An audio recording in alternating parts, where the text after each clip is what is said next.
अस्सलामुअलैकुम स्टूडेंट्स। तो उम्मीद करता हूँ आप लोग जो है वो खैरियत से होंगे। तो आज जो है वो हमारा एक्सरसाइज 22.1 का पार्ट 2 है। ठीक है, अब इस पार्ट 2 वीडियो में हम क्वेश्चन नंबर 9 से लेकर 11 तक करेंगे। पार्ट 1 वीडियो जो मैंने अपलोड किया था उसके अंदर क्वेश्चन नंबर 1 से लेकर 8 तक करा दिए थे। अब 9 से लेकर 11 जो 3 क्वेश्चंस रह गए हैं वो करेंगे, और ये क्वेश्चंस बहुत आसान है, पिछले से ज़्यादा मुश्किल नहीं है। थोड़ी बहुत मॉडिफिकेशन है वो मैं आपको इधर जो है वो सिखा दूंगा। तो देखिए, याद रखिएगा, आपको यहाँ पर एक फ्रीक्वेंसी टेबल बनाना है, फ्रीक्वेंसी डिस्ट्रीब्यूशन टेबल। अब आपके पास इतने सारे नंबर मौजूद हैं, तो अगर आप आम तरीके से फ्रीक्वेंसी डिस्ट्रीब्यूशन टेबल बनाएंगे तो ये तो इतने सारे नंबर हैं, 40 के करीब नंबर हैं, तो ये तो पेजेस पे आप बस लिखते ही चले जाएंगे, लिखते ही चले जाएंगे, आपके पास तो टाइम ही ज़ाया होता चला जाएगा। आप बस लाइनें ड्रॉ करते रहेंगे और लिखते ही चले जाएंगे। तो हम वो तरीका इस्तेमाल तो नहीं कर सकते जो हमने क्वेश्चन नंबर 3, 4, 5 में किया। वो तरीका तो छोटे नंबरों के लिए कि अगर इंट्रीज जो हैं, ये जो हमें वैल्यूज़ दी हुई हैं ये इंट्रीज है। ये 40 जो कॉलेज के स्टूडेंट्स हैं उनके वेट की इंट्री दी हुई है, और ये वेट पाउंड में, यानी एक बच्चे का भी वेट दिया हुआ है आपको 138, एक बच्चे का दिया हुआ है 148। तो आपने मुख्तलिफ डिटेल्स देनी है इसमें कि 138 कितनी बार रिपीट हो रहा है, 138 कितने बच्चों का वेट है, और इसी तरह से दूसरी वैल्यूज़ आपने जो है वो बतानी है। देखिए 138 यहाँ एक बच्चे का भी है और एक और बच्चे का भी है, इसी तरह से और भी डिटेल्स देनी है। तो आपको एक टेबल बनाना पड़ेगा। अच्छा, आप आम तरीके से तो मैं नहीं कर सकता, क्यों? क्योंकि आम तरीके से करने में कि 40 से ज़्यादा मुझे रॉस बनानी पड़ जाएंगी, फिर उसको सॉल्व अलग, टेली मार्क अलग लगाना पड़ेगा। तो मुझे जो है वो कॉन्टीन्यूस फ्रीक्वेंसी डिस्ट्रीब्यूशन टेबल की ज़रूरत पड़ेगी। अब वो कैसे बनता है? स्टूजियस लॉ, स्टूजियस रूल्स मैंने आपको थोड़ी देर पहले पढ़ाया, मतलब इससे पहले जो वीडियो अपलोड की उसके अंदर पढ़ाया। उस रूल की मदद से आपका काम आसान हो जाएगा। अब क्वेश्चन नंबर 9 में जो बिल्कुल नई चीज़ आपको नज़र आ रही है वो नज़र आ रही है class boundary, class mark and cumulative frequency. तो क्यूमुलेटिव फ्रीक्वेंसी, ये 3 चीज़ें नहीं है, लेकिन ये बहुत आसान है, इनको निकालने का तरीका कोई मुश्किल नहीं है। तो सबसे पहले स्टूजियस लॉ लगा के क्लास निकाल लेते हैं। ठीक है, क्लास हमारे पास कितनी जो है वो क्लासेस बनेंगी ये निकाल लेते हैं, नंबर ऑफ़ क्लासेस कितनी आएगी ये निकाल लेते हैं। उसके बाद क्लास इंटरवल निकाल लेते हैं, उसके बाद जो है वो स्पेसिंग निकाल लेते हैं, क्लास स्पेसिंग, और फिर लोअर लिमिट अपर लिमिट निकाल लेते हैं। तो फिर हमारा काम आसान हो जाएगा। तो सबसे पहले मैं क्या करूँगा, स्टूजियस लॉ लगा दूंगा यहाँ पे। ठीक है, रूल कहते हैं जिसे हम। तो इसका फॉर्मूला आपने याद रखना है, K इक्वल टू, मैं 2 हिस्से में बोर्ड को डिवाइड कर देता हूँ ताकि फर्दर 2 हिस्सों में काम कर पाऊँ मैं। ठीक है, तो K इक्वल टू 1 प्लस 3.322 लॉग n। n क्या है? जितनी टोटल नंबर ऑफ ऑब्जर्वेशन आपको दी हुई है। ठीक है, ये आपके पास n है, यानी टोटल कितनी एंट्रीज आपको गिवन है। तो टोटल 40 एंट्रीज है। अगर यहाँ से गिनेंगे 1 2 3 4 तो भी 40 बनेंगी, और वैसे भी। तो मैं गिन के बता देता हूँ, 1 2 3 4 5 6 7 8 9 10 11 12 13 14 15 16 17 18 19 20 21 22 23 24 25 26 27 28 29 30 31 32 33 34 35 36 37 38 39 40। ठीक है, 40 एंट्रीज दी हुई हैं।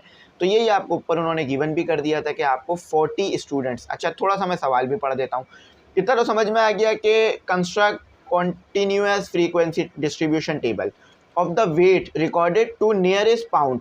तो ये वेट जो है वो पाउंड में लिया गया है। आप सोच रहे होंगे कि 138 किस स्टूडेंट का वेट हो सकता है, तो ये वेट केजी में नहीं है, ये पाउंड में वेट है। ठीक है, अगर 138 किसी स्टूडेंट का वेट है तो वो तो बीमार है। ठीक है, तो 138 ये पाउंड का वेट है आपका। पाउंड जो है वो बड़ा यूनिट होता है, पाउंड मतलब छोटा यूनिट होता है, उसमें वैल्यू तो बड़ी आ रही होती है लेकिन चीज़ें कम आ रही होती हैं। इस तरह से कहेंगे तो बड़ा कहलाएगा। ठीक है, तो 40 स्टूडेंट्स हैं जो कि कॉलेज के हैं, तो उनका वेट निकाला गया। अब इसका आपने क्या करना है, कंस्ट्रक्ट फ्रीक्वेंसी टेबल बना लेना है। अच्छा, अब इनमें जो सबसे बड़ा नंबर है उसे आप कहोगे इनमें जो सबसे बड़ा नंबर है उसे आप कहोगे मैक्सिमम वैल्यू, तो जिसे मैं लिखूंगा mx से। ये मैक्सिमम वैल्यू कहलाएगी, mx मैक्सिमम वैल्यू। तो इधर सबसे बड़ी वैल्यू कौन सी दी हुई है आप देखकर आइडेंटिफाई कर सकते हैं। तो सबसे बड़ी वैल्यू जो मैं आइडेंटिफाई कर पा रहा हूं और आप भी कर पा रहे होंगे, 173।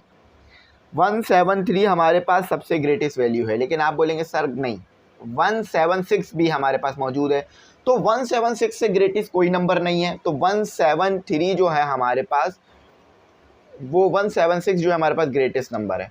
अच्छा, अब एम आई भी चाहिए होगी। देखिए एम आई का मतलब है मिनिमम वैल्यू, एम एक्स का मतलब है मैक्सिमम वैल्यू, एम आई का मतलब है मिनिमम वैल्यू।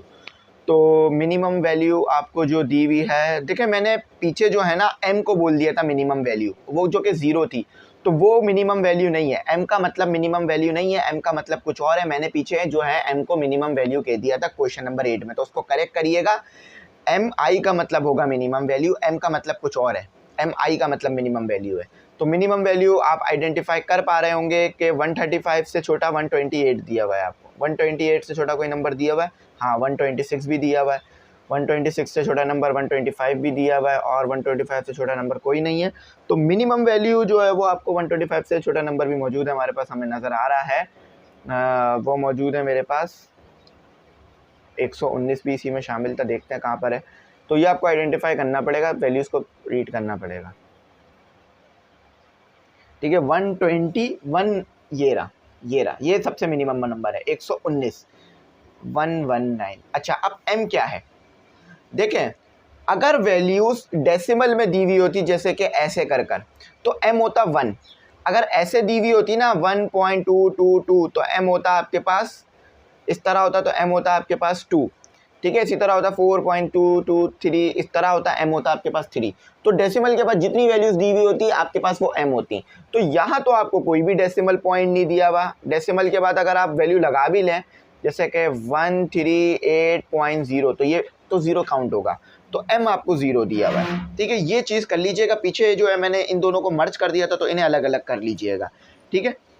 अच्छा, अब सबसे पहले निकालना होगा आपने नंबर ऑफ़ क्लासेस, यानी कितनी रॉस बनेंगी। ये क्लासेस होगी आपकी नंबर ऑफ़ क्लासेस, और नंबर ऑफ़ क्लासेस और क्लास इंटरवल हमेशा आप रखेंगे इंटीजर्स में, डेसिमल्स में नहीं रखेंगे कभी भी। अगर डेसिमल में आंसर आ रहा हो तो भी इंटीजर में ले आते हैं। 1 + 3 3 2। बस ये एक दो चीज़ें मैंने मर्ज कर दी थी पीछे सवाल में, क्योंकि वहाँ पर ये मर्ज ही हो रही थी, तो इसीलिए अगर किसी को वहाँ पर गलत लग रहा हो तो यहाँ पर देख सकते हैं, वो उनको जो डाउट है वो क्लियर हो जाएगा। ठीक है, 1 प्लस, अच्छा log 40 निकालेंगे आप, तो आपको मिलेगा 1.60। चले मैं इसे लिख देता हूँ। log 40 आपको मिल रहा है, पहले log 40 से पहले जो चीज़ मल्टीप्लाई हो रही है वो लिख दीजिए। log 40 आपको मिल रहा है 1.602। अब इन दोनों को आपस में मल्टीप्लाई कर ऐड कर दीजिए 1 में। 3.322 मल्टीप्लाई बाय 1.602, तो आपके पास आया 5.321। इसको मैंने ऐड कर दिया 1 में, तो मेरे पास आया 6.321। तो मैंने डेसिमल में नहीं लेनी वैल्यूज़, मैंने इंटीजर्स बनाना है।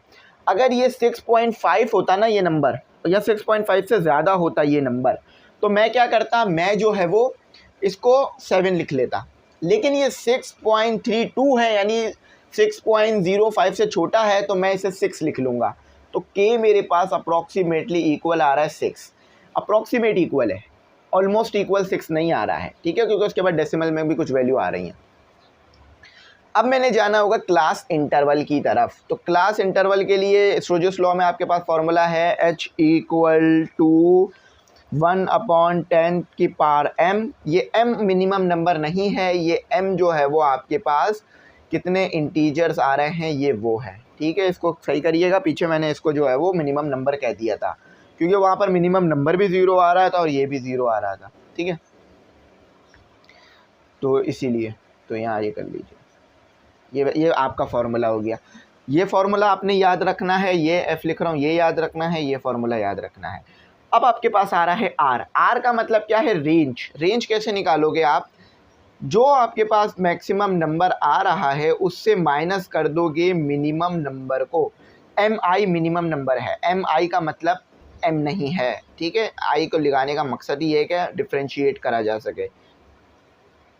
तो ये मैंने इन दोनों को माइनस कर देना है, तो मैं इन दोनों को माइनस कर देता हूँ, आपको विजिबल तो ये होगा।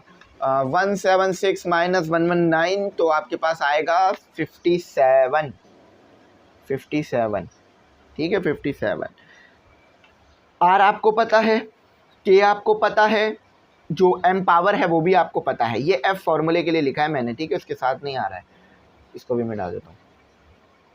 तो ये आपके पास आ जाएगा क्लास इंटरवल। अब क्लास इंटरवल क्या बताएगा आपको कि आप जो है वो दो नंबरों के दरमियान इतना वैल्यूज़ पुट कर सकते हो। अभी मैं बता देता हूँ कैसे, कि 1/10⁻�0, ठीक है, क्योंकि तो कोई डेसिमल है ही नहीं। 57 डिवाइडेड बाय 6, यहाँ भी आप डेसिमल में वैल्यूज रखेंगे, 10⁻m, यानी m तो 0 आया।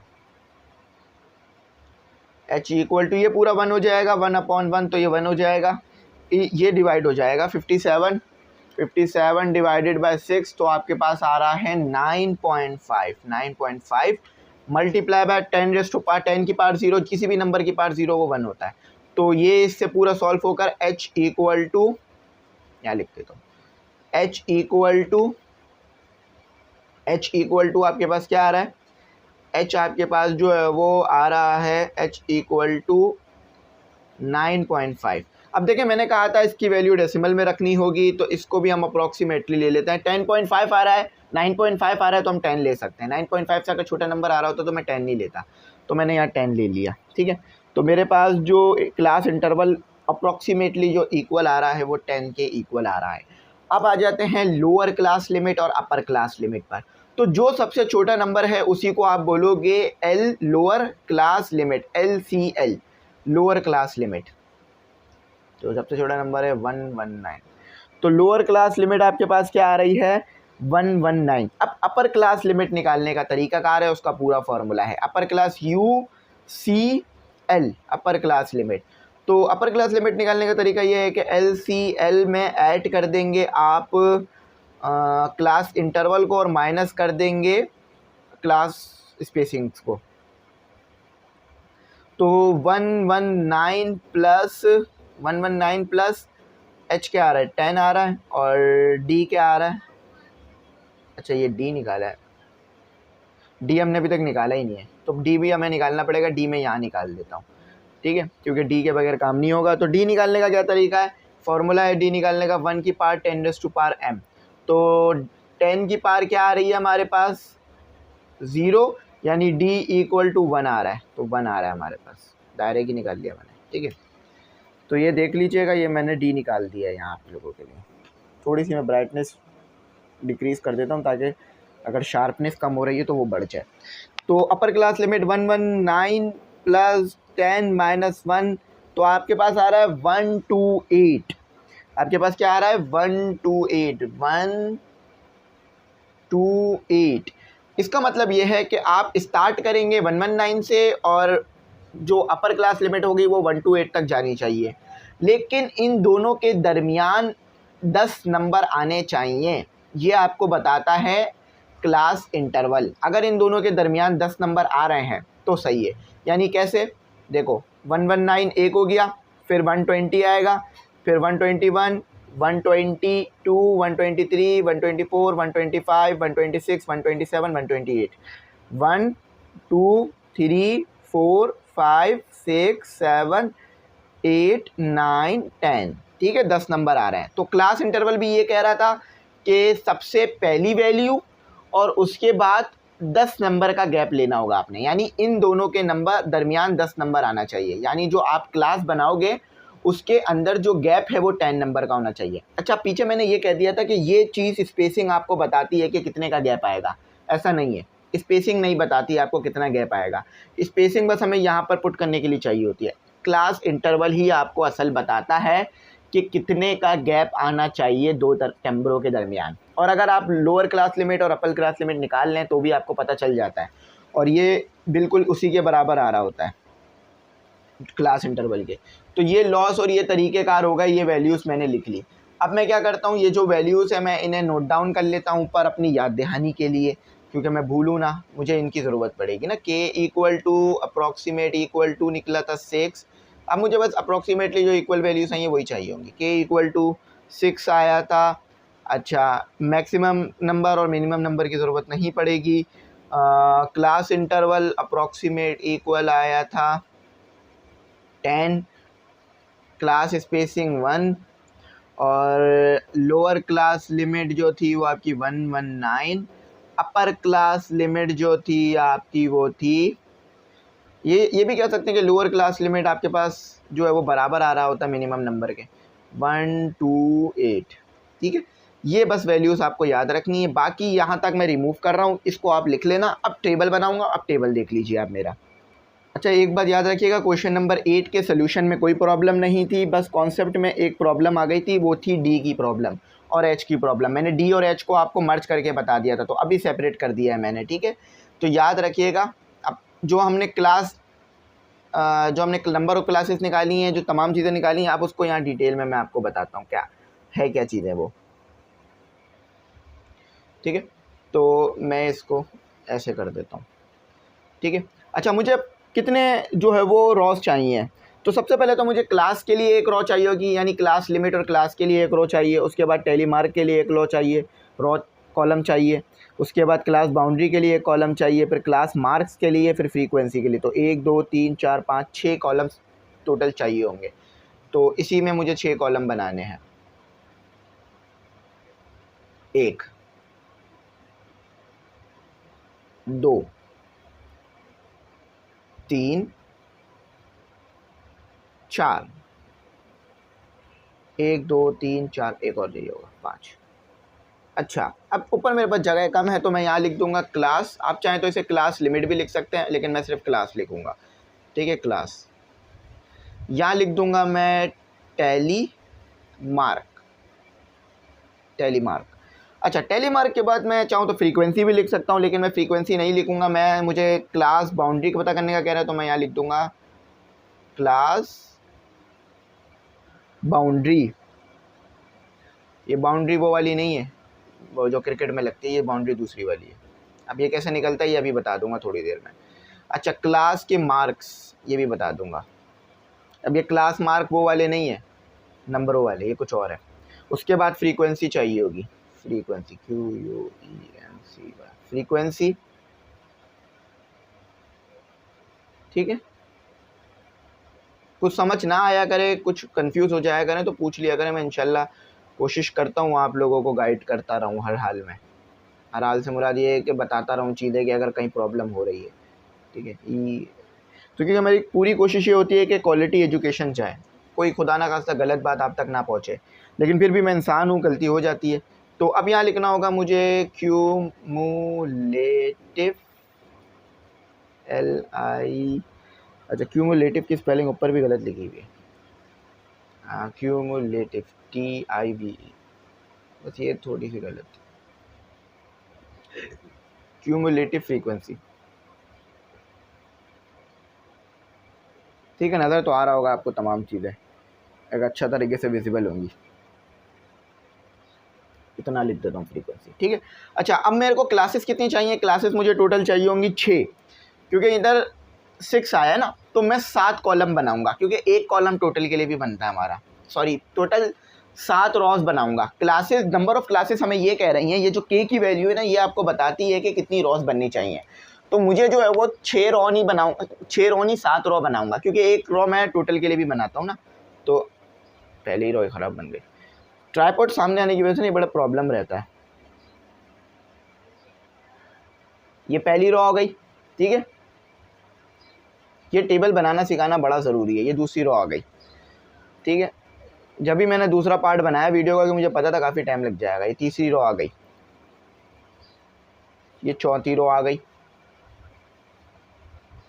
ये पांचवी रॉ आ गई, ये छठी रॉ आ गई, जो कि शायद आपको कैमरे से आउट जा रही हो, लेकिन अभी मैं इसे कैमरे में ले आऊँगा। ये 7वीं रॉ आ गई। ये टोटल 7 रॉस आपके पास निकल आई।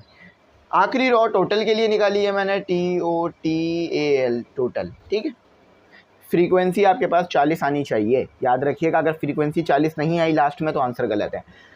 अच्छा, अभी हमने क्या किया था कि मैंने आपको बताया था कि ये आपके पास क्लास लिमिट है 119, और 119 से लेकर 128 के दरमियान जितने भी नंबर हैं वो इस वाली क्लास में आएंगे। ठीक है, और इन दोनों के दरमियान जो डिफरेंस आ रहा होगा नंबर का वो 10, यानी टोटल 10 नंबर आ रहे होंगे 119 और 128 के दरमियान। तो आप अगर काउंट भी करें तो 10 नंबर ही बन रहे हैं, जैसे कि 19 एक नंबर हो गया, 120 दूसरा नंबर हो गया, 121 तीसरा नंबर हो गया, ठीक है, इस तरह मैंने गिनाया भी था। अच्छा, अब यहाँ भी आपको वही लेना पड़ेगा, तो 128 के बाद क्या नंबर आ रहा है 129 और डिफरेंस लेना पड़ेगा आपको 10 का, तो 138 आ जाएगा, ठीक है। इसके बाद वाला नंबर अब 138 के बाद क्या नंबर आता है 139 और डिफरेंस लेना पड़ेगा 10 का। जब तक आप लेते रहेंगे जब तक सबसे बड़ा नंबर इनमें से ना आ जाए, मैक्सिमम नंबर इनमें से ना आ जाए, आप वो नंबर लेते रहेंगे, ठीक है। इस तरह आप नंबर को लिखते रहेंगे यहाँ पर।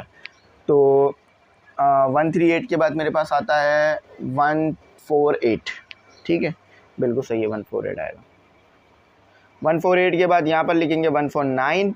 अभी भी हमारे पास ये छोटे नंबर आ रहे हैं, जब तक मेरे पास आखिरी नंबर इधर इन कॉलम्स में, इन रॉस में 176 तक नहीं आता, mx जब तक मेरे पास 176 तक नहीं आता, मैं नंबरों को लिखता रहूँगा।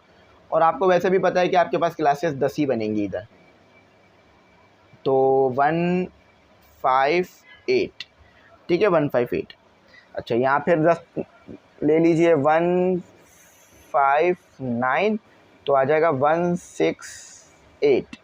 अच्छा, 179, अब ये बड़ा नंबर आ रहा है, सॉरी 179 नहीं 169, ये तो मैं उसी वक्त समझ गया था ये गलत हो रहा है, 169 आएगा ना। देखो 168 के बाद 169 आएगा ना, और फिर आपको आखिरी नंबर जो लेना है वो लेना है 178। अब आप बोलेंगे सर 178 तो हमारे पास मौजूद ही नहीं है एंट्रीज में, लेकिन यहाँ पर हम 178 ले सकते हैं क्योंकि हमें 10-10 का गैप रखना है। क्लास इंटरवल हमें बता रहा है कि आपको 10-10 नंबर एक क्लास में रखने हैं, कम से कम 10-10 नंबर, ऑलमोस्ट 10-10 नंबर एक क्लास में आने चाहिए। तो यहाँ पर अगर आप देखें तो भी 10 नंबर आ रहे हैं एक क्लास में, यहाँ भी 10 नंबर, यानी 129 से लेकर 138 तक जितने भी नंबर हैं वो इधर आ गए हैं, और 139 से लेकर 148 तक जितने भी नंबर हैं वो इधर आ गए हैं, वो भी 10 बनेंगे अब गिनेंगे तो, ठीक है। तो अब ये आपको समझ में आ गया होगा। अब आ जाते हैं टेली मार्क, तो ऊपर से काउंट करते जाएं, टेली मार्क लगाते जाएं, ठीक है। अच्छा, 138 किस में आ रहा होगा, 138 तो इसी में आ रहा है, साफ पता चल रहा है, 40 टेली मार्क लगाने, 138 इसमें आ रहा है। 148 किस में आ रहा होगा, 148 इसमें आ रहा होगा, ठीक है। 148 तो ऊपर आ रहा है ना, 148। अच्छा, 148 के बाद 146 किस में आ रहा है आपके पास, 146 आपके पास आ रहा है, इसमें तो नहीं आ रहा होगा, इसमें आ रहा होगा 146 दोबारा इसमें आ रहा होगा आपके पास, ठीक है, क्योंकि देखिए 138 के बाद और 148 से पहले 146 आएगा। अच्छा, 146 हो गया, 199 इधर आ गया, 164 आपके पास इसमें आ रहा होगा, 152 आपके पास इधर आ रहा होगा, ठीक है, 158 से पहले आ रहा होगा, 173 आपके पास इधर आ रहा होगा, 178 इधर आ रहा है आपके पास, 15 मैं इधर ये बात लगाता हूँ, 154 आपके पास इधर आ रहा होगा 158 से पहले, 150 आपके पास इसमें आ रहा है, जब 4-5 कंप्लीट हो जाएंगे तो वो मार्क लगा देंगे। 144 आपके पास इसमें आ रहा होगा, 148 से पहले आ रहा होगा। 142 भी आपके पास इसमें आ रहा होगा, 5 कंप्लीट हो गए तो ये मार्क आ जाएगा, ठीक है। 142 था, अब 140 भी आपके पास इधर ही आ रहा होगा, ठीक है, 140 भी इधर ही आ रहा होगा। 165 आपके पास इसमें आ रहा होगा, 168 से पहले। 132 आपके पास 138 से पहले आ रहा होगा। 150 आपके पास 158 से पहले आ रहा होगा, ठीक है। 147 अब इसी तरह लगाने पड़ेंगे तमाम नंबर, और कोई हल नहीं है। 147 आपके पास यहाँ आ रहा होगा, दोबारा 147।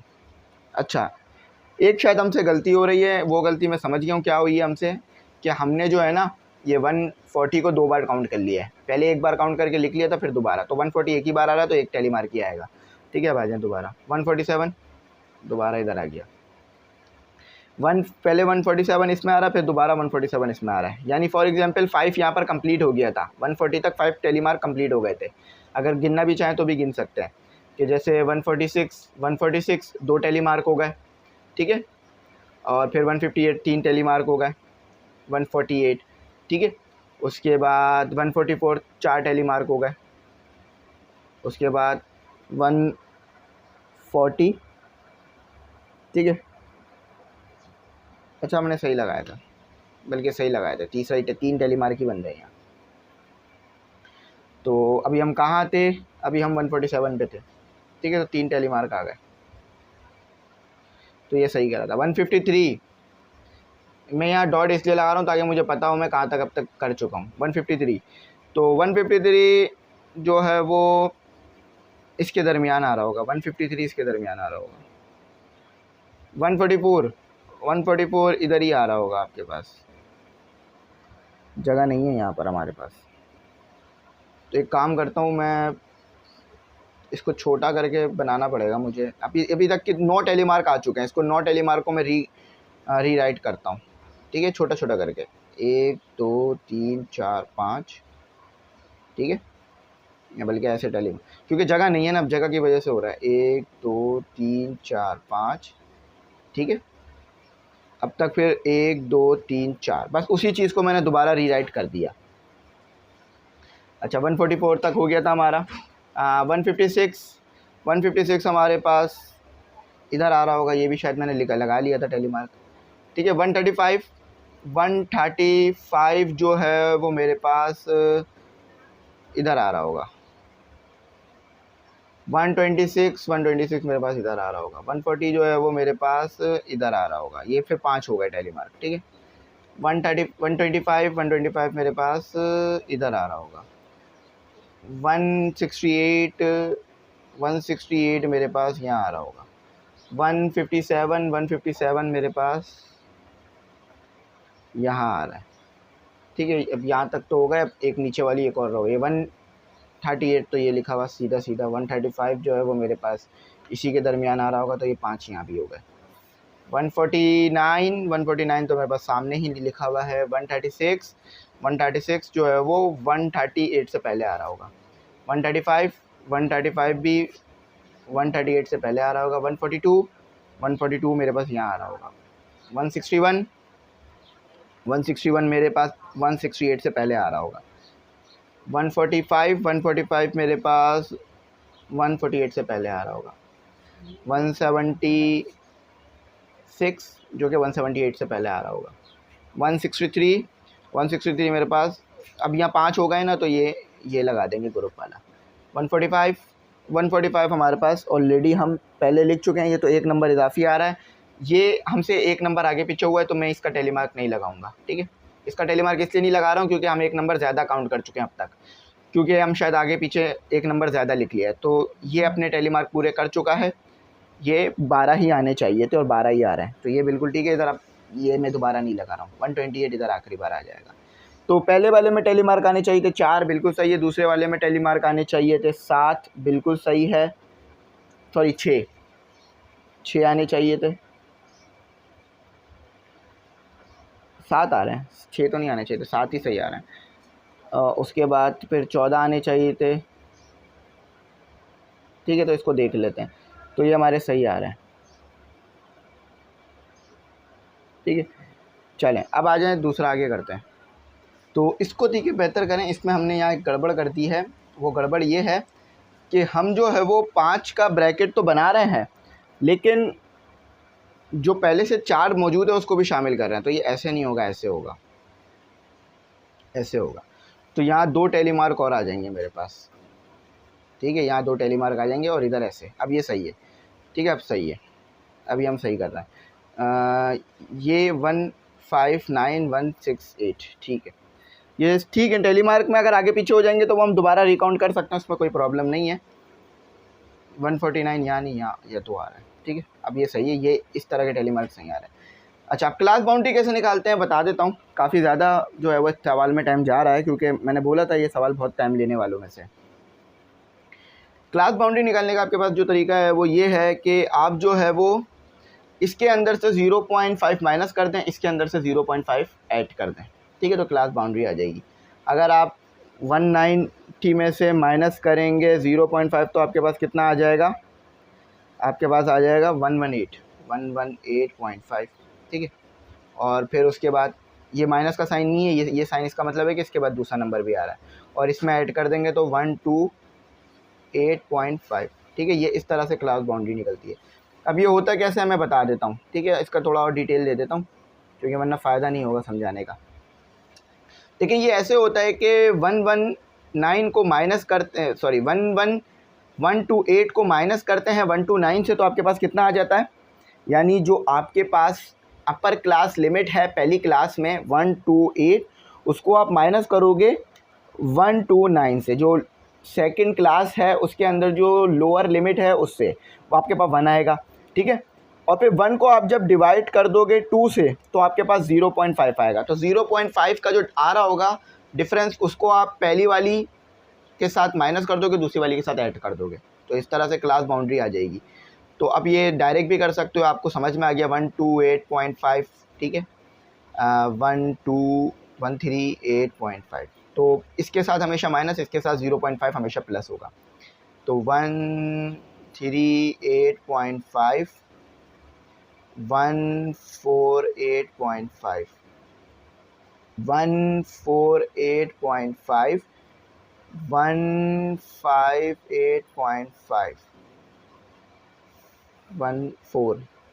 158.5, 168.5, 168.5, 196 में से अगर माइनस करोगे तो यही बचेगा, और 178.5, ठीक है। थोड़ा मिला के लिख दिया क्योंकि जगह नहीं थी, समझ लीजिएगा। अब क्लास मार्क कैसे निकालते हैं ये देख लीजिए। इन दोनों को आपस में ऐड करके 2 से डिवाइड कर दो, क्लास मार्क आ जाएगा। कहना ये चाह रहा हूँ कि 119, फोकस कर देता हूँ, 119 को ऐड करो 128 से, आपके पास कितना आ रहा है 147, 247 को डिवाइड कर दो 2 से, तो ये आपके पास क्लास मार्क है, ठीक है। सारों में ऐसे ही होगा। 13 कितना है, 123 आया था, 123.5, 123.5, ठीक है। अब यही काम और नंबरों के साथ भी करो। 129 में ऐड कर दो 138 को डिवाइड कर दो 2 से, तो आपके पास आ जाएगा 133.5। 139 में ऐड कर दो 148 को, इसको डिवाइड कर दो 2 से, तो आपके पास आ जाएगा 143.5। सबके साथ ऐसे ही करो।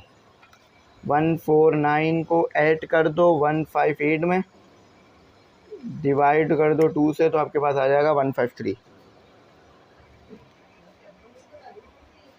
और 0.5 भी, 0.5 लाजमी है, उसके बगैर काम नहीं होगा। इसी तरह से 159 को ऐड कर दो 168 में और डिवाइड कर दो 2 से, तो आपके पास आ जाएगा 163.5। 169 को ऐड कर दो 178 में, डिवाइड कर दो 2 से, तो आपके पास आ जाएगा 173, और जो कि बिल्कुल सही आ रहा है 173.5, ठीक है।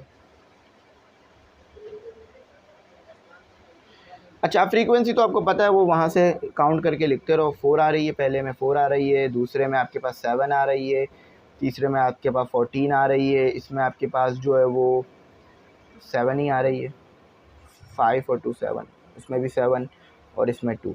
इसको काउंट कर लो, 4 + 7 + 14 + 7 + 7 + 2।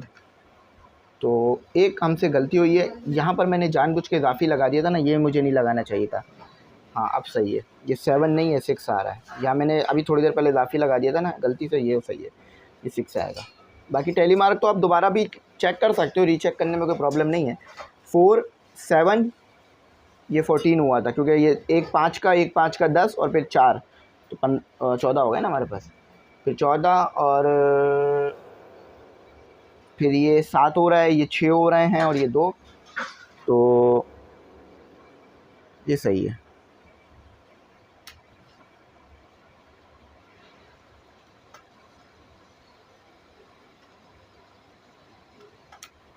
ठीक है, ऐसे ही आ रहा।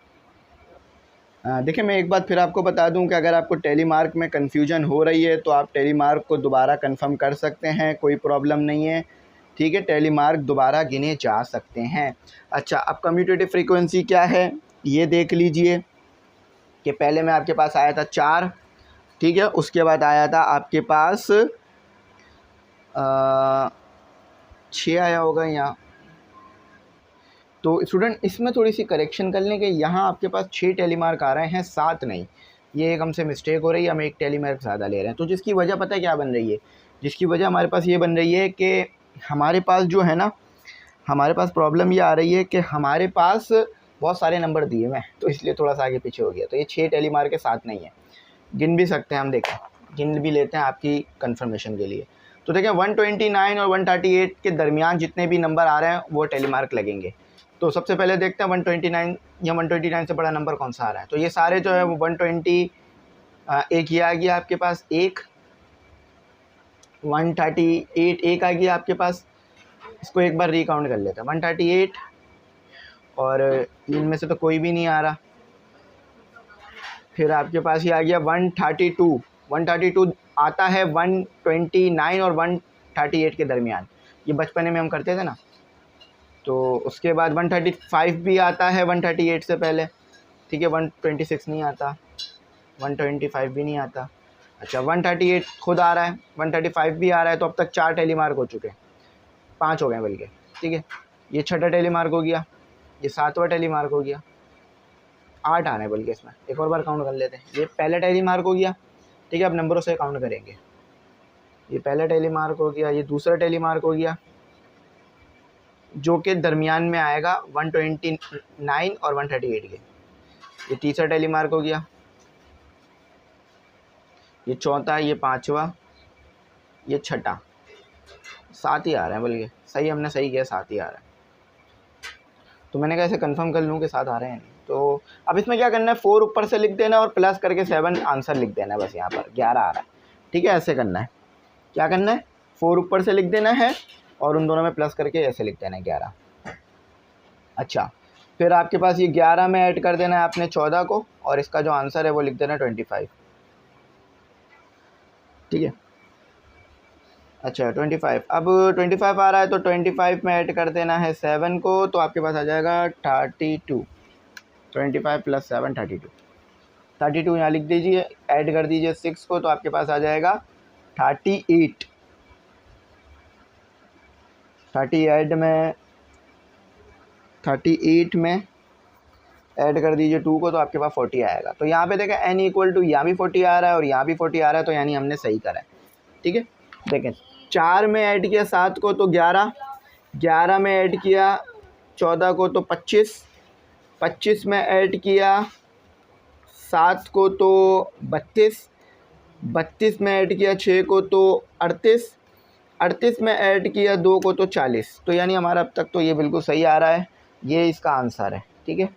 जितने टैली मार्क आ रहे हैं उतना ही हमारे पास आंसर्स आ रहे हैं, ठीक है। यहाँ एक गड़बड़ हो गई थी, मैंने उसको दोबारा सही कर दिया था, बाकी तो हमारा सब कुछ सही आया ही था ऑलमोस्ट, ठीक है।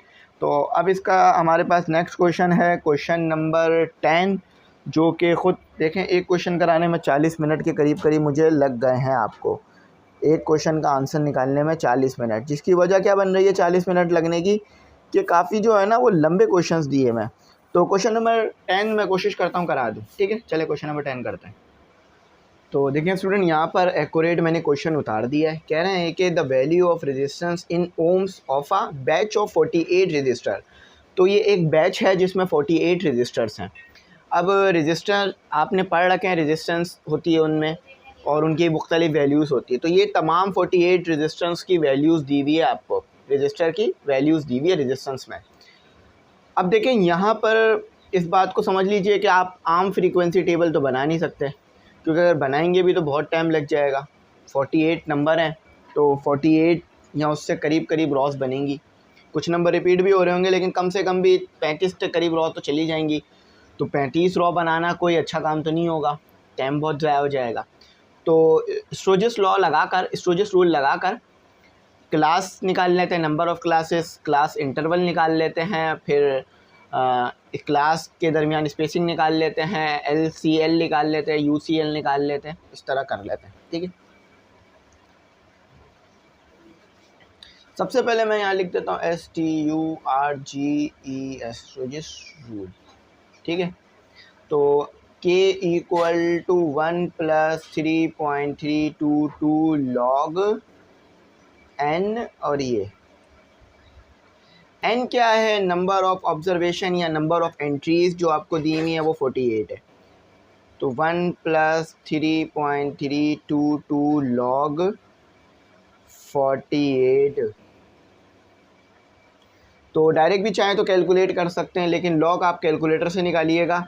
अगर कैलकुलेटर का इस्तेमाल नहीं अलाउ होगा आपको पेपर में, तो हो सकता है कि ये क्वेश्चन सॉल्व करने के लिए आपको लॉग टेबल गिवन हो, तो पॉसिबिलिटी है, तो आप लोग उसकी मदद से करिएगा फिर, क्योंकि आपको अगर वो सवाल देंगे तो उसको हल करने के लिए तरीक़ेकार भी तो देंगे ही ना।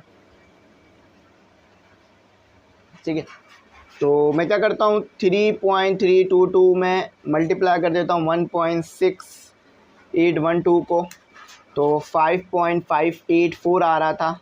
अब इसी में मैं ऐड कर देता हूँ 1 को, तो 6 आ जाएगा, 6.584। अब k की वैल्यू जो है वो अप्रॉक्सीमेटली इक्वल आनी चाहिए 7 के। अब 7 के इक्वल क्यों आ रही है और मैं ऐसा क्यों कह रहा हूँ, ये आपको बात समझ में आ जाएगी जब मैं इसे करता हूँ। इसे मैं 6 लूँगा, 7 नहीं लूँगा, 6 लूँगा। वैसे तो 7 लेना चाहिए था, लेकिन 6 ले लेते हैं, क्योंकि वो 6 आ रहा है ना, तो 6 ही लेते हैं। n निकालते हैं, h निकालते हैं। h निकालने का तरीका वही है जो आपको अभी थोड़ी देर पहले मैंने पढ़ाया था। अच्छा, ये 6 नहीं आएगा, ये 7 आएगा, क्योंकि मैंने कहा था ना, अगर 1.5 से बड़ी वैल्यू आ रही है, यानी अगर 0.5 से बड़ी वैल्यू आ रही है, 0.5 से बड़ी वैल्यू आ रही है, तो फिर 1 ले लिया करें। ठीक है, तो इसी तरह से अगर 6.5 आ रही है ना और 8 भी आ रहा है, तो फिर 7 ले लें। h निकालने का फॉर्मूला 1/10 की पावर m। अब यहाँ m की क्या वैल्यू होगी ये बता देता हूँ, r डिवाइडेड बाय k और मल्टीप्लाई 10 की पावर m। अब देखें, r का तो आपको तरीका पता है कि आप मैक्स वैल्यू लिख लें। इनमें सब में सबसे बड़ी वैल्यू कौन सी है, 22.7 तक तो मुझे नज़र आ रहा है, और भी देखेंगे तो मिल ही जाएगी कोई ना कोई वैल्यू। 22.9 तक कुछ है, ये रहा 22.9, 23 भी आ गया है, तो 23.2 से बड़ी कोई वैल्यू नज़र आ रही है आपको, 23.4 आ रही है नज़र, 23.4 से बड़ी कोई वैल्यू नहीं नज़र आ रही है हमें, तो ठीक है, 23.4 से बड़ी कोई वैल्यू नहीं है। ठीक है, 23.4 से बड़ी वैल्यू हमारे पास यहाँ पर मौजूद नहीं है, तो हम इसे लेंगे 23.4। और सबसे छोटी वैल्यू तो हमको नज़र आ रही होगी 20.5, 21 से छोटी वैल्यू, सबसे छोटी वैल्यू 20.5 देखेंगे तो मिल जाएगी आपको वैल्यू, क्योंकि इतनी सारी वैल्यूज़ लिखी है ना।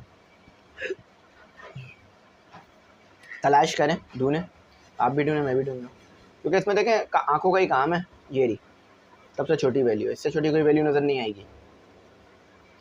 ठीक है, तो MI बोलूँगा मैं इसे, MI यानी मिनिमम वैल्यू। ये आ गया 20.0। दोनों को माइनस कर देंगे तो R की वैल्यू निकल आएगी, लेकिन आगे पहले रखिएगा। चलें, फार्मूला भी लिख देता हूँ, MX - MI। चलें, तो क्या आ रहा है आपके पास, 23.4 माइनस 20.5 द इक्वल टू 23.4 माइनस 20.5 2.9 आर की वैल्यू 2.9 आ रही है। यूनिट कुछ नहीं है इसका, ठीक है। अब एच की वैल्यू निकाल लेते हैं। अच्छा, यहाँ पर एम की वैल्यू आपके पास क्या आएगी? एम की वैल्यू याद रखिएगा आपके पास आएगी, यहाँ लिख देता हूँ, एम की वैल्यू आएगी आपके पास 1, क्योंकि डेसिमल के बाद आप देख रहे हैं कि डेसिमल के बाद एक नंबर मौजूद है, तो इसलिए एम की वैल्यू 1। डेसिमल के बाद अगर 0 होता तो एम की वैल्यू 0, अगर डेसिमल के बाद एक नंबर मौजूद है तो 1, दो नंबर मौजूद होता तो 2। जैसे कि ऐसे होता है ना 22.33, तो 2 वैल्यू होती तो है 1। अच्छा, बार को सॉल्व करना पड़ेगा प्रॉपर तरीके से। तो 2.9 के की वैल्यू क्या निकाली हमने? के की वैल्यू निकाली थी 7 मल्टीप्लाई 10 की पावर 1। अच्छा, तो यह आ गया 1/10, ठीक है। इन दोनों को सॉल्व कर दीजिए। 2.9 डिवाइडेड बाय 7, तो 0.414 मल्टीप्लाई 10, क्योंकि वहाँ भी 10 की पावर 1 है, तो ये सब डिवाइड हो जाएंगे आपस में। देखें ये दोनों आपस में मल्टीप्लाई होकर 10 से डिवाइड हो जाएगा। 0.141 मल्टीप्लाई बाय 10, 0.414 414 और ये 10 आ रहा है, तो इधर ही लिख लेते हैं एच की वैल्यू इसी को सॉल्व करके। 4.14 डिवाइडेड बाय 10, 0.414 आ रहा है आपके पास, 0.414 आ रहा है। अब इसको हमें कोई राउंड ऑफ वैल्यू देनी होती है, तो मैं इसे राउंड ऑफ करके 0.5 कर देता हूँ। तो 0.5 का गैप आपके पास आना चाहिए, ठीक है। अप्रॉक्सीमेट इक्वल कर दिया मैंने इसे। 0.5 का गैप आपके पास हर नंबर में आना चाहिए। राउंड ऑफ करना ज़रूरी था इसलिए किया। डी निकाल लीजिए। 1/10 की पावर m होता है ना आपके पास डी निकालने का फॉर्मूला, 1/10 की पावर m। तो d इक्वल टू 1/10 की पावर 1, तो d equal to d equal to, ये आंसर आ जाएगा d इक्वल टू 0.1, क्योंकि अगर आप 1 को डिवाइड कराओगे ना 10 से तो वो 0.1 देता है। सबसे छोटी वैल्यू आपके पास कहलाती है lower class limit LCL। Lower class limit इन्होंने आपको दी थी, जो कि आपके पास सबसे मिनिमम नंबर था, और अपर क्लास लिमिट आप खुद भी निकाल सकते हैं। Lower class limit minus plus h minus d, 5 plus 0.5 minus 0.1, तो ये अपर क्लास लिमिट आ जाएगी आपके पास। 20.5 प्लस 0.5 माइनस 0.1, तो 20.9। अब इसके और इसके दरमियान का जो डिफरेंस है वो 0.4 का आना चाहिए था या 0.5 का आना चाहिए था, तो ये वहाँ पर यही आ रहा था। यानी h हमारे को यही बता रहा था कि दो चीज़ों के दरमियान का इंटरवल अगर आप लेओगे ना, तो वो आपके पास 0.4 का आना चाहिए, जिसे मैंने अप्रॉक्सीमेट 0.5 लिख लिया था। तो अब टेबल बनाना पड़ेगा इसका हमें। टेबल बनाने से पहले वैल्यूज़ को ऊपर नोट डाउन करना ही पड़ेगा, ताकि मैं कंफर्म करता रहूं जो मैं चीज़ें निकाल रहा हूँ वो सही आ रही है। क्लासेस, नंबर ऑफ़ क्लासेस 7 बनेंगी, यानी 8 के करीब रॉस बननी चाहिए, और अगर हेडिंग भी मिला लें तो 9 रो बनेगी। टोटल की भी एक रो बनती है ना, इसलिए। उसके बाद h निकालना होगा। h मेरे पास आ रहा है 0.5। LCL निकालना होगा, जो आ रहा है मेरे पास 20.5। UCL निकालना होगा, जो आ रहा होगा मेरे पास 20.9। D मेरे पास आ रहा होगा 0.1। ये कुछ वैल्यूज़ थी इंपॉर्टेंट जो मैंने लिख ली। अब टेबल बना देता हूँ। टेबल में मैं आपके सामने ही ड्रॉ कर देता हूँ ताकि आप लोगों के लिए भी आसानी हो जाए समझने में। अच्छा, मैंने क्वेश्चन पूरा नहीं लिखा था, मतलब वैल्यूज़ तो उतार ली थी लेकिन क्वेश्चन मैं पूरा नहीं लिख पा रहा था क्योंकि बोर्ड ख़त्म हो जाता, फिर मतलब जगह ही नहीं बचती बोर्ड में क्वेश्चन पूरा लिख लेता। तो मैं क्या करूँगा, मैं इधर बता भी दूंगा कि क्या क्या चीज़ें पता करने के लिए उन्होंने आपको कहा था।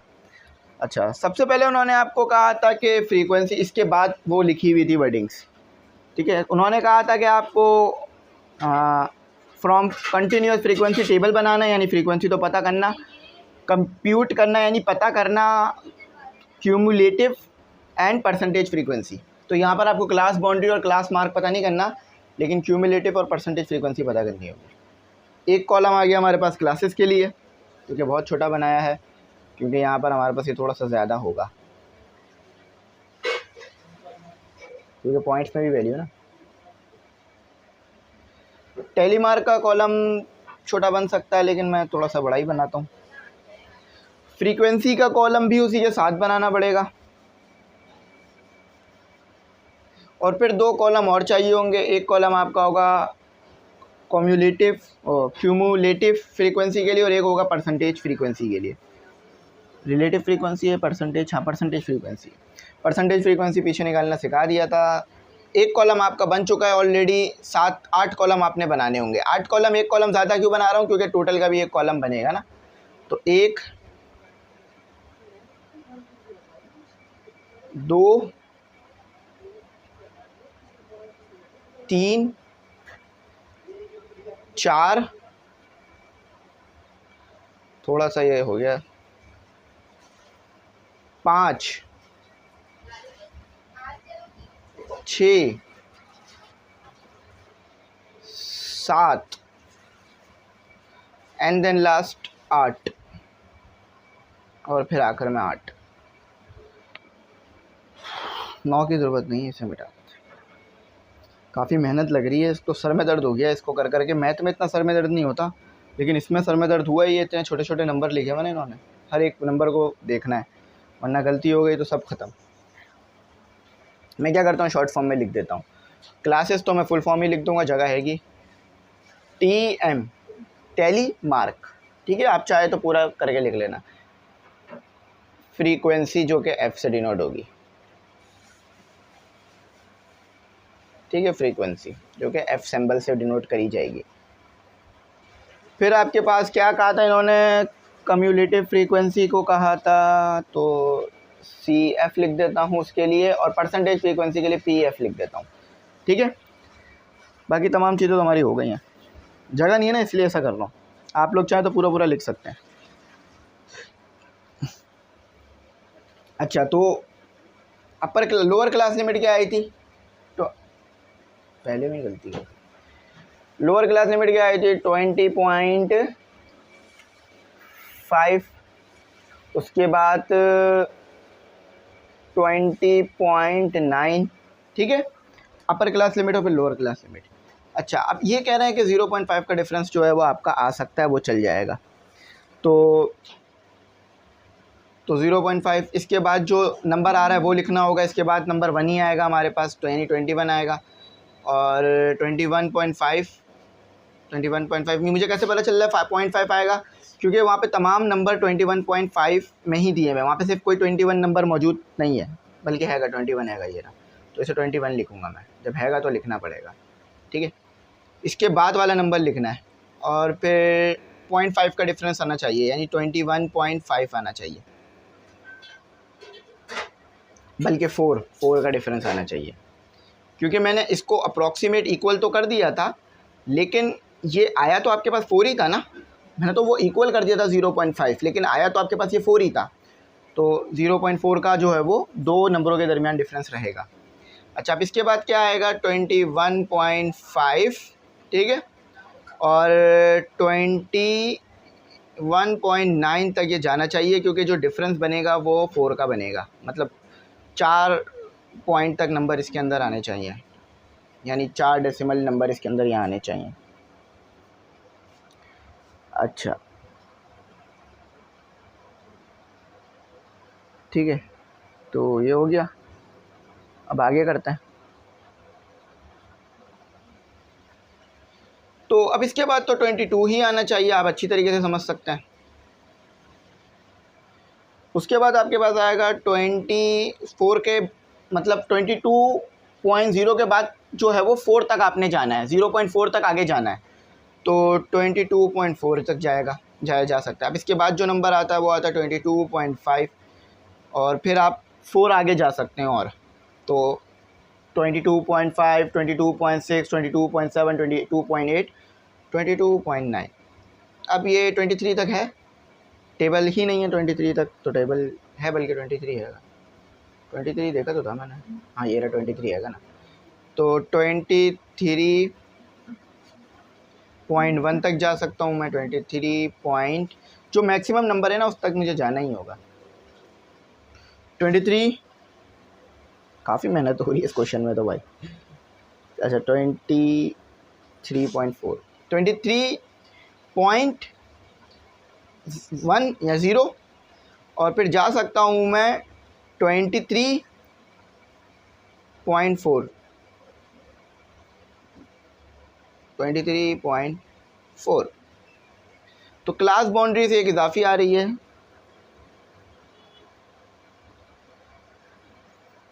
क्लास बाउंड्री एक इजाफी आ रही है। अच्छा तो उसमें भी मैं नंबर लिख दूंगा, कोई मसला नहीं है। 20 उन्होंने 5 कहा था ना, 1 2 3 4 5 6 आई हैं मेरी, 7 कहा था 6 आई हैं, तो 23.4। अब बेहतर करके लिख रहा हूँ लेकिन पता नहीं क्यों मुझसे बेहतर हो नहीं रहा, क्योंकि मेरे सर में बहुत ज़्यादा दर्द हो रहा है। मोबाइल भी देख रहा हूँ ना, बार बार स्क्रीन देख रहा हूँ ना, आप लोगों को क्या पढ़ा रहा हूँ मैं उसके लिए। मतलब जो ये कैमरा है ना, इसकी स्क्रीन में मुझे देखनी पड़ रही है कि कैमरे में तमाम चीज़ें आ रही हैं, नहीं तो इस वजह से भी सर में दर्द हो रहा है।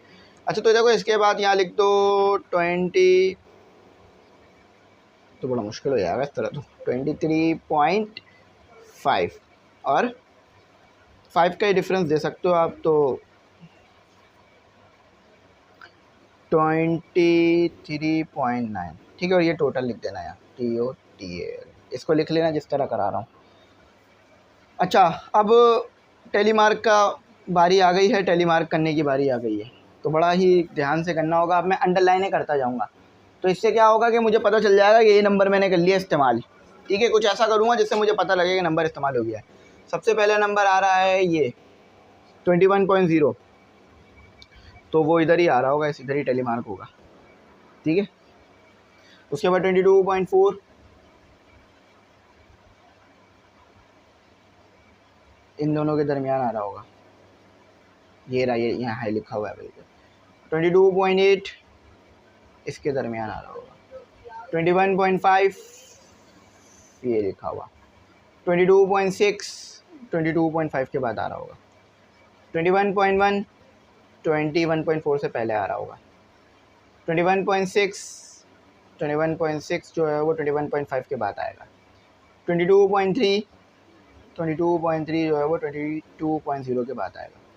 22.9 ये आ रहा है। 20.5 देखें, अब यहाँ थोड़ा सा टाइम लगेगा, आपको थोड़ा सा एडजस्ट करना पड़ेगा, क्योंकि मैं भी तो एडजस्ट कर रहा हूँ ना आप लोगों के लिए, तो आपको मेरे लिए यहाँ थोड़ा एडजस्ट करना पड़ेगा। अब थोड़ा हम टाइम रोक के ही करेंगे, आराम से तो नहीं कर सकते, मतलब जल्दी तो नहीं कर सकते, इसमें तो पूरी वैल्यू चेक करनी है हमें। 21.9 तो 21.5 के बाद आना चाहिए। 22.8 जो है वो आपके पास 22.5 के बाद आना चाहिए। अब जो नंबर आएगा ना उसको यूँ करके मार्क करेंगे। 21 ये आ रहा, यहाँ देखें 0 गायब है, कोई मसला नहीं है फिर भी, लेकिन होना चाहिए था 0 ताकि मार्क रहे नंबर, जैसे हर जगह 0 लगाए ना, यहाँ भी लगाएं। अब देखें ऐसे में मुझे मुश्किल नहीं हो रही है, क्योंकि मुझे पता है कितने नंबर मार्क कर चुका हूँ और कितने रह गए। 21.7 जो है वो 21.5 के बाद आना चाहिए। 22.5 अब ये ऐसे मार्क हो जाएगा 5 के उसमें। 20.7 बस ये हार्ड है, इसके बाद आसान हो जाएगा। 23.0 के बाद आएगा, तो इस वाली लाइन में होगा। 22.9 तो ये रहा एज इट इज़ मौजूद है। 21.7 ये रहा, 21.5 के बाद आएगा। 21.4 ये मौजूद, 21.1 ये इधर ही आ जाएगा 21.0 के बाद, 22.2 20.0 के बाद आएगा, 22.3 देखें गलती मुझसे भी हो सकती है, लेकिन मैं फिर भी पूरी कोशिश कर रहा हूँ गलती ना हो, एक गलती भी ना करूँ, क्योंकि मैं भी इंसान ही हूँ और मेरे भी सर में बहुत दर्द हो रहा है। 21.3, लेकिन इसका मतलब ये नहीं है कि जानबूझ के गलती करें, अगर हो जाए तो फिर वो बस कोशिश करते हैं उसको सही करने की। 22.1 21.0 के बाद आएगा, 5 कंप्लीट हो गए तो ये ऐसे हो जाएगा। 21.8 21.5 के बाद इधर भी 5 कंप्लीट हो गए। 22.0 ये रहा, एज इट इज लिखा हुआ है। चलें अब लास्ट की 2-3 लाइनें रह गई। 22.7 यहाँ आ जाएगा, 21.7 यहाँ आ जाएगा, 21.9 ये तो एज इट इज आ जाएगा, 21.1 21.0 के बाद, 22.6 22.5 के बाद, 22.1 21.4। अब तो मेरे से प्रोनाउंसिएशन भी गलत हो रही है, प्रोनाउंसिएशन नहीं बल्कि नंबर ही गलत पढ़ रहा हूँ। 22.4 22.4 तो ऐसे ही रहा। 22.3 22.3 22.3 22.3 इससे क्या होता है बंदे का दिमाग लग जाता है। 20.0 20.9 22.8 ये रहा। ऐसा लग रहा है बच्चों की अटेंडेंस लगा रहा हूँ। 21.2 मैंने आज तक अपनी ज़िंदगी में कभी अटेंडेंस नहीं लगाई, आप सोच सकते हैं कि किस लेवल पे हूँ मैं। 21.2 तो 21.0 21.4 के दरमियान आ रहा होगा। 22.7 22.5 के बाद आ जाएगा, 5 कंप्लीट हो गए तो ये इस तरह हो जाएगा। 21.6 21.5 के बाद आएगा। 22.2 22.0 के बाद आ जाएगा। ये दोनों इसलिए नहीं आ रहे हैं क्योंकि ये मौजूद ही नहीं है हमारे पास। 21.6 21.5 के बाद आ जाएगा। 21.3 21.0 के बाद आ जाएगा, 5 कंप्लीट हो गए तो ये लग जाएगा। 21.1 21.1 जो है वो इधर आ जाएगा, सॉरी 22 है। 22.1 22.1 जो 22.2 के बाद 22.0 के बाद आएगा। 21.5 21.5 एग्जैक्ट मौजूद है। 22.0 22.0 ये एक्यूरेट यहाँ मौजूद है। 23.4 23.4 जो है वो यहाँ पर मौजूद है। 21.2 21.2 जो है वो यहाँ पर आ जाएगा। ठीक है, तो सारे टेलीमार्क हो गए। तो यहाँ एक टेलीमार्क और आएगा, यहाँ एक टेलीमार्क और लगाना पड़ेगा हमें। ठीक है, तो अब कर लेते हैं। 3 आ गया, 11 आ गया, ये भी 11 हो गया, ये भी 11 हो गया, ये 10 हो गया और ये 2 हो गया। ठीक है, जितने टेलीमार्क हैं उसी को फ्रीक्वेंसी में नंबर में करके लिख दिया। तो 3 + 11 + 11 + 11 + 10 + 2 बिल्कुल 48 एक्यूरेट आ गया हमारे पास। ये इसका एक भी टेलीमार्क नहीं आया तो लिखने की ज़रूरत नहीं है। अच्छा, उसके बाद मुझे कहा था क्यूमुलेटिव फ्रीक्वेंसी का भी कहा गया था। तो क्यूमुलेटिव फ्रीक्वेंसी भी सिखाई थी ना निकालना, कि 3 है, 3 आ रहा है। अब 3 को यहाँ लिखो, ऐड 11 कर दो तो यहाँ आ जाएगा आपके पास ये 14। ठीक है, अब 14 को यहाँ लिखो, +11 कर दो तो यहाँ आ जाएगा आपके पास। थोड़ा सा ना मैं इसको बेहतर बना देता हूँ। असल में ये पता है मिट क्यों रहा है, मैं हाथ भी तो बार बार रख रहा हूँ ना बोर्ड पे, परमानेंट तो नहीं है, टेम्पररी है मार्कर की इंक, तो वो मिट जाती है। उसको तो नहीं पता कि अभी नहीं मिटना, अभी मिटना है, तो वो तो मिटेगी जब हाथ लगेगा। ठीक है, तो ये ऐसे हो रहा है। चलें इसमें ज़्यादा नक्श निगारी नहीं करते हैं, वरना पता चले हमारा काम ही टाइम ज़ाया हो जाए। ऑलमोस्ट 1 घंटा हो गया 2 सवाल करने में, तो ये पेपरों में आ जाएगा लॉन्ग में। तो कितना हो गया ये आपके पास? 25 हो रहा है मेरे ख्याल से। अच्छा, 25 को यहाँ लिख लो और +11 कर दो तो 34 नहीं 36 बोलिए, 36 बोलते हैं ना, 6 पे 36 छक्के मारूंगा तो मैं, ठीक है 36। अच्छा 36 को यहाँ लिख लो, 10 को इसमें ऐड कर दो तो कितना हो गया 74 नहीं 40, बहुत मुश्किल हो रही है लिखने में। 36 प्लस 10 46 और 46 में ऐड करना 2, 46 प्लस 2 तो ये 48। ठीक है चलें एक और बार कंफर्म करते हैं। 3 plus 11 14, 14 plus 11 25, 25 plus 11 36, 36 plus 10 46, 46 plus 2 48। ठीक है सही है, ऑलमोस्ट तो ठीक ही आ रहा है। अच्छा अब मैंने क्या करना है, अब मैंने 48 तो हो गया मेरा, तो फ्रीक्वेंसी भी मेरे पास n = 48 आई, यानी मैंने सही काम किया। अब मैंने बस परसेंटेज फ्रीक्वेंसी निकालनी है। परसेंटेज फ्रीक्वेंसी का क्या फॉर्मूला है कि f को मल्टीप्लाई कर दो n से, n जो है वो ये है, और मल्टीप्लाई कर दो इसको, डिवाइड कर दो, f को डिवाइड कर दो n से, मल्टीप्लाई कर दो 100 से, तो आपका आंसर आ जाता है। ठीक है, आपका आंसर आ जाता है। ठीक है, तो यहाँ मैं डायरेक्ट ही कर देता हूँ। तो यहाँ f कितना मेरे को दिया हुआ है 3 डिवाइडेड बाय 48 मल्टीप्लाई बाय 100, तो पी एफ कितना आ रहा है आपका, तो 3 डिवाइडेड बाय 48 मल्टीप्लाई बाय 100, ये आ रहा है आपका 6.25। अच्छा अब ऊपर जो है वो 3 हटाकर बस 11 लिख दीजिए, तो कितना आ रहा है 22 आपका आ रहा है 22.9 के करीब कुछ आ रहा है नंबर। ठीक है, तो यहाँ लिख देता हूँ मैं, यहाँ आ गया मेरे पास 11 डिवाइडेड बाय 48 मल्टीप्लाई बाय 100, तो पी एफ जो आ रहा है वो आ रहा है आपका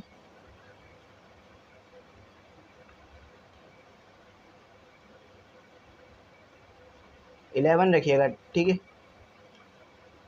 कंफर्म भी कर लिया हमने, 22.91।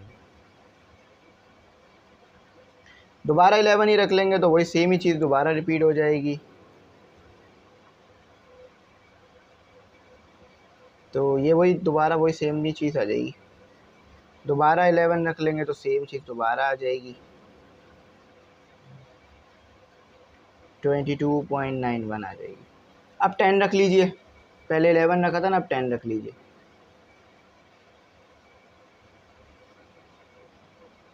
थोड़ा सा समझने में मुश्किल हो रही होगी, लेकिन बिल्कुल तो क्लियर नज़र आ रहा है, तो मुझे तो नहीं लगता हो रही हो आपको। ठीक है, तो 20.83।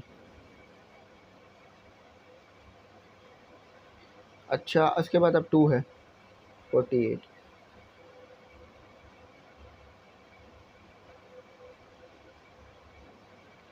तो 2 को डिवाइड करा दीजिए आप 48 से और मल्टीप्लाई करा दीजिएगा 100 से, तो 4.16 आ रहा है। आई होप समझ आ गया हो, काफ़ी डिटेल में जाकर मैंने ये चीज़ें आपको करा दी। अच्छा अब इसका क्वेश्चन नंबर 1 है, सॉरी क्वेश्चन नंबर 11 है, वो बहुत ही ज़्यादा लेंदी है, वो भी इसी तरह से, वो भी 1-1.5 घंटे का है। तो अभी मैं क्वेश्चन नंबर 11 नहीं करा रहा हूँ अभी, क्योंकि मैं बहुत खुद भी थक गया हूँ ज़्यादा, सर में बहुत मेरे दर्द हो रहा है, लेकिन इंशाल्लाह मुझे टाइम मिला तो मैं वो करा दूँगा। आप ये लिख लेना क्वेश्चन, मैंने काफ़ी मेहनत के बाद आपको ये करवा दिया है सक्सेसफुली, और बकिया अगर कुछ क्वेश्चंस इसका एक जो रह गया वो भी मैं करा दूँगा जब मुझे टाइम मिलेगा। ठीक है, लेकिन उसका कोई पार्ट नहीं बनाऊँगा, मतलब पार्ट बना दूंगा, चलो पार्ट 3 कर दूंगा, लेकिन जब वो मैं कराऊंगा तो वो आ जाएगा। क्वेश्चन नंबर 10 तक तमाम क्वेश्चन मैंने आपको अल्हम्दुलिल्लाह करा दिए हैं। थैंक्स फॉर वॉचिंग, अल्लाह हाफ़िज़, अपनी कीमती दुआओं में ज़रूर याद रखिएगा।